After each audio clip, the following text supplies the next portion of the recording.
अस्सलाम वालेकुम स्टूडेंट्स, के बहर उम्मीद करता हूँ कि आप तमाम लोग खैरियत से होंगे। तो आज क्लास 10 की मैथ में हम एक्सरसाइज 2.3 स्टार्ट करेंगे। तो सबसे पहले हमारे पास क्वेश्चन नंबर 1 है। उसमें हमने sum and product of roots of the following quadratic equations को फाइंड करना है। तो हमारे पास एक क्वाड्रेटिक इक्वेशन जो दी हुई है, सबसे पहले हम उसमें ए, बी और सी की वैल्यूज़ को निकालते हैं। ए की वैल्यू कोफिशिएंट एक्स स्क्वायर के साथ होती है, जबकि इसके साथ कोई कांस्टेंट नहीं है तो हम 1 लगाते हैं। जबकि बी की वैल्यू हमारे पास जो है वो एक्स कोफिशिएंट के साथ होती है, तो वो -5 है, तो बी की वैल्यू -5 आएगी। और सी की कांस्टेंट की वैल्यू होती है जो है 3। तो इस तरह हमारे पास ए, बी और सी की वैल्यूज़ आ गई हैं। उसके बाद हमने क्या करना है, सम ऑफ रूट्स फाइंड करना है। और सम ऑफ रूट हमारे पास क्या होता है, alpha plus beta. Alpha plus beta जो सम ऑफ रूट्स है, इसका हमेशा एक ही फार्मूला रहेगा और वो रहेगा -b/a। अल्फ़ा प्लस बीटा किसके बराबर होता है, -b/a। अब हम -b/a में a, b और a की वैल्यूज़ को पुट करेंगे, तो हमारे पास b की वैल्यू है -5 और इधर -b है, तो ये माइनस और ये माइनस प्लस हो जाएगा। और b की वैल्यू कितनी है, 5। जबकि डिवीजन में a है और a की वैल्यू आपके पास क्या है, 1। स्टूडेंट, अगर 1 किसी चीज़ के साथ भी मल्टीप्लाई हो या डिवाइड हो तो उसका आंसर वही आता है। तो 5 अगर 1 से डिवाइड हो रहा है तो आंसर 5 ही आता है। तो इसलिए हमारे पास अल्फ़ा और बीटा जो है, जो सम ऑफ क्वाड्रेटिक इक्वेशन है, रूट्स है, वो हमारे पास 5 आया। उसके बाद हमने प्रोडक्ट फाइंड करना है, और प्रोडक्ट मल्टीप्लिकेशन को कहते हैं। तो products of root alpha beta multiply हो रहे हैं, और इसका हमेशा एक ही फार्मूला रहता है, c/a। आपके पास ऊपर वैल्यूज़ दी हुई हैं, तो आपने जस्ट वैल्यूज़ को पुट करना है। c की वैल्यू है 3 और a की वैल्यू है 1। अगर 1 किसी चीज़ के साथ भी मल्टीप्लाई हो या डिवाइड हो तो वही आंसर आता है। तो 3 के साथ 1 डिवाइड हो रहा है, तो इसका मतलब 3 ही आंसर आएगा। तो आपके पास जो प्रोडक्ट ए बी है, उसका आंसर क्या आया है, 3। इस तरह हमारे पास जो ये क्वाड्रेटिक इक्वेशन दी हुई है, इसका हमने जो है वो सम भी फाइंड कर लिया है और प्रोडक्ट भी फाइंड कर लिया है। तो इसके साथ हम फिर लिख देते हैं कि जो इसका सम आया है, सम ऑफ रूट्स, वो कितना आया है, 5। और प्रोडक्ट ऑफ रूट कितना आया है, 3। तो स्टूडेंट, हमारे पास इसका पार्ट नंबर 2 है। सेम हमने क्या करना है, ए, बी और सी की वैल्यूज़ निकालनी है। तो ए की वैल्यू कितनी आएगी, 3। बी की वैल्यू कितनी आएगी, 7। और सी की कितनी आएगी, -11। तो मैंने आपको बताया है कि सम ऑफ रूट्स का फार्मूला है alpha plus beta equal to -b/a। ये फार्मूला है, ठीक है। तो -b/a में वैल्यू आप पुट करो, तो b की वैल्यू कितनी है, 7, तो क्या हो जाएगा, -7। और a की वैल्यू कितनी है, 3, तो 3 आप पुट कर दोगे। तो ये आपके पास आ गया सम। ये क्या आ गया, सम। अब आपके पास क्या है, roots of sorry product of roots. तो प्रोडक्ट का जो है आपके पास क्या होता है, अल्फ़ा और बीटा मल्टीप्लाई हो रहे हैं, और इनका फार्मूला क्या है, c/a। तो बस आपने सिंपली वैल्यूज़ पुट करनी है। c की वैल्यू पुट करो, कितनी है, -11। और a की वैल्यू कितनी है, 3। तो अब आपके पास सम भी आ गया और ये प्रोडक्ट भी आ गया। तो आप इसके आंसर में लिख सकते हो कि सम कितना है रूट्स का, वो है -7/3, ये वाला। और प्रोडक्ट कितना आया है, प्रोडक्ट ऑफ रूट्स कितना आया है, -11/3। तो इस तरह ये आपके पास आंसर है। तो अब इसके बाद हम पार्ट नंबर 3 पर चलते हैं। तो पार्ट नंबर 3 हमारे पास है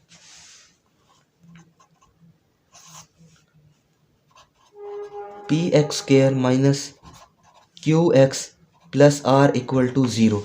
तो सेम उसी तरह हमने करना है, a b c की वैल्यू निकालो। और a की वैल्यू अब क्या है, p, b की वैल्यू क्या है, -q, और c की वैल्यू कितनी है, r।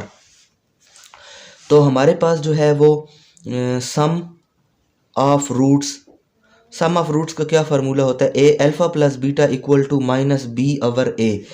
तो अब b की वैल्यू है -q, तो ये माइनस और माइनस प्लस हो जाएंगे, और b की जगह क्या आ जाएगा, q। और a की वैल्यू क्या है, p।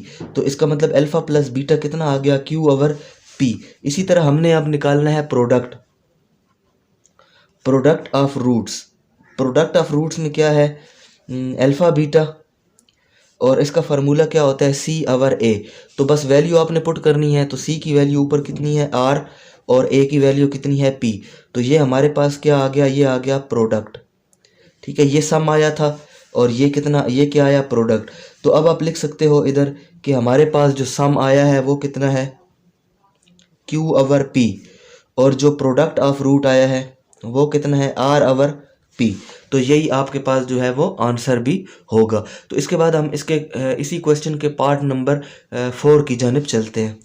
तो सेम हमने क्या करना है कि ए बी और सी की वैल्यूज़ को निकालना है। तो ए की वैल्यू हमारे पास क्या है, अब ए प्लस बी, ए प्लस बी। उसके बाद बी की वैल्यू हमारे पास क्या है, माइनस ए, और सी की वैल्यू कितनी है हमारे पास, बी। तो ये हमने तीन वैल्यूज़ निकाली। अब इन्हीं तीन वैल्यूज़ को आपने क्या करना है, आपने इनको पुट करना है फार्मूले के अंदर। तो आपके पास जो सम का फार्मूला है, sum of roots, sum of roots का फार्मूला क्या है, अल्फ़ा प्लस बीटा और माइनस बी ओवर ए। तो ये वाला फार्मूला है आपके पास। तो इसमें आपने वैल्यू पुट करनी है। तो बी की वैल्यू माइनस ए है, तो ये माइनस माइनस प्लस हो जाएगा, और बी की जगह क्या आ जाएगा, ए, और ए की वैल्यू क्या है, ए प्लस बी, ए प्लस बी।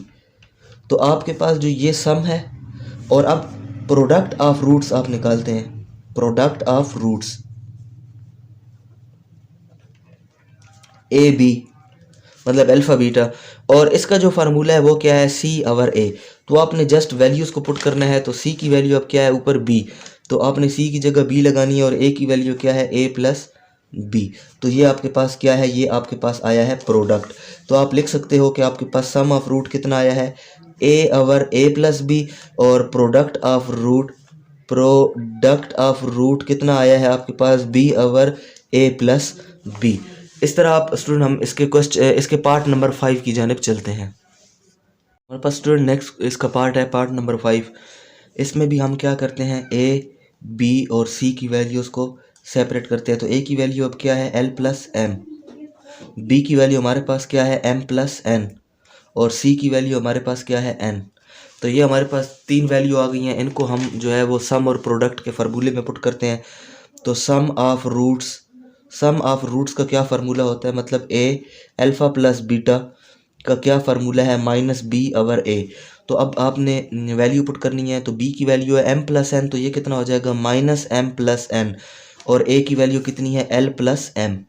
तो ये आपके पास क्या आ गया, ये आ गया आपके पास सम। इसी तरह आपने प्रोडक्ट भी निकालना है, और प्रोडक्ट का जो फार्मूला है वो क्या है, product, product of roots alpha beta कितना है, फार्मूला सी ओवर ए। तो सी की जो वैल्यू है वो भी ऊपर आपको दी हुई है एन। तो सी की वैल्यू आपने एन पुट करनी है, और अल्फ़ा की वैल्यू, ए की वैल्यू क्या पुट करनी है, एल प्लस एम। तो इस तरह ये आपके पास क्या है, प्रोडक्ट। ये आपके पास क्या आया, प्रोडक्ट। अब आप इसको क्या कैसे लिख सकते हो, इसको आप लिख सकते हो, सम कितना आया इस क्वेश्चन का, वो आया माइनस एम प्लस एन, और प्रोडक्ट जो है वो कितना आया, वो आया आपके पास एल प्लस एम, ये सम था, और प्रोडक्ट कितना आया आपके पास, एन एल प्लस एम। तो ये आपके पास जो है क्वेश्चन सॉल्व हो गया। इसके बाद हमारे पास जो है इस क्वेश्चन नंबर 1 का एक पार्ट रह गया, पार्ट नंबर 6, तो वो भी सॉल्व करते हैं। सेम वही आपने करना है कि क्या करना है, आपने ए बी और सी की वैल्यूज़ को फाइंड करना। ए बी और सी की वैल्यूज़ को आपने फाइंड करना है। तो ए की वैल्यू आप कितनी आएगी आपके पास 7, बी की वैल्यू कितनी आएगी -5, और सी की वैल्यू कितनी आएगी 9। तो आपने इसको जो है सबसे पहले सम ऑफ रूट्स के फार्मूले में पुट करना है, जैसे alpha plus beta equal to minus B over A, इसका फार्मूला है। तो बी की वैल्यू अब है -5, और माइनस ये माइनस माइनस हो जाएंगे प्लस, और बी की जगह क्या आ जाएगा 5, और ए की वैल्यू कितनी है 7। तो अब आपके पास सम कितना आया है, 5 ओवर 7। प्रोडक्ट ऑफ रूट्स की बात की जाए तो अल्फ़ा बीटा मल्टीप्लाई हो रहे हैं, तो उसका फार्मूला होता है सी ओवर ए।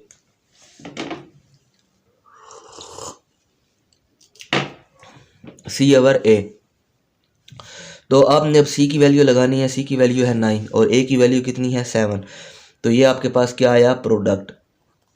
तो इस तरह आप जो है वो लिख सकते हो कि इसका आपके पास जो है सम इस क्वेश्चन का क्या आया है, 5 डिवाइडेड बाय 7, और प्रोडक्ट आपके पास क्या आया है, प्रोडक्ट आपके पास आया है 9 बाय 7।